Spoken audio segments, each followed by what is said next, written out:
সুপ্রভাত। আজ 1 নভেম্বর। ঊনবিংশ শতাব্দীর বাংলা নাটকের অন্যতম শ্রেষ্ঠ রূপকার দীনবন্ধু মিত্রের প্রয়াণ দিবস। তিনি 1830 খ্রিস্টাব্দের 10ই এপ্রিল বর্তমান উত্তর চব্বিশ পরগনা জেলার চৌবেড়িয়ার এক হতদরিদ্র পরিবারে জন্মগ্রহণ করেন। তার আসল নাম গন্ধর্ব নারায়ণ মিত্র। তিনি শৈশব থেকেই বিদ্যাচর্চায় অনুরাগী ছিলেন, তাই গ্রাম্য পাঠশালার প্রাথমিক শিক্ষা গ্রহণ করেই কলকাতায় পালিয়ে যান এবং কাকার বাড়িতে বাসন মেজে পড়াশোনা চালিয়ে যান।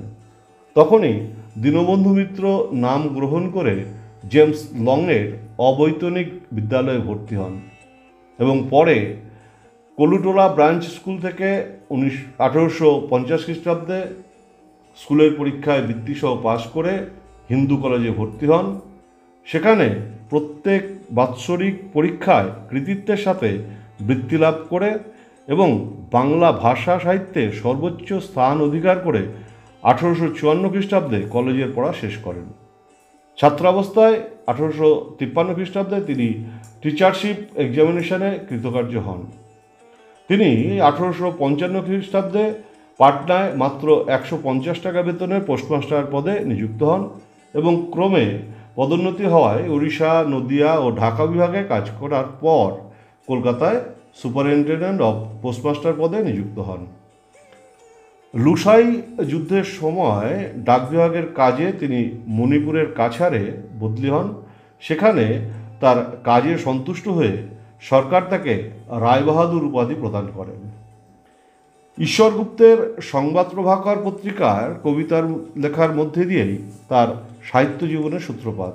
পরে সংবাদ সুধারঞ্জন পত্রিকাতেও তিনি লিখতে শুরু করেন।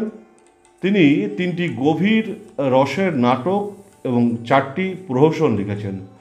তার প্রথম নাটক নীলদর্পণ তিনি 1860 খ্রিস্টাব্দে রচনা করেন।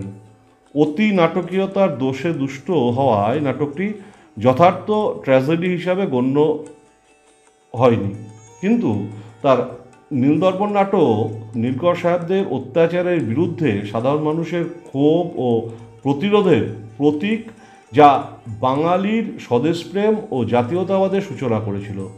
শিক্ষিত মধ্যবিত্ত সম্প্রদায় এবং সাধারণ মানুষের মধ্যে মৈত্রীর বন্ধন গড়ে তুলতে সাহায্য করেছিল।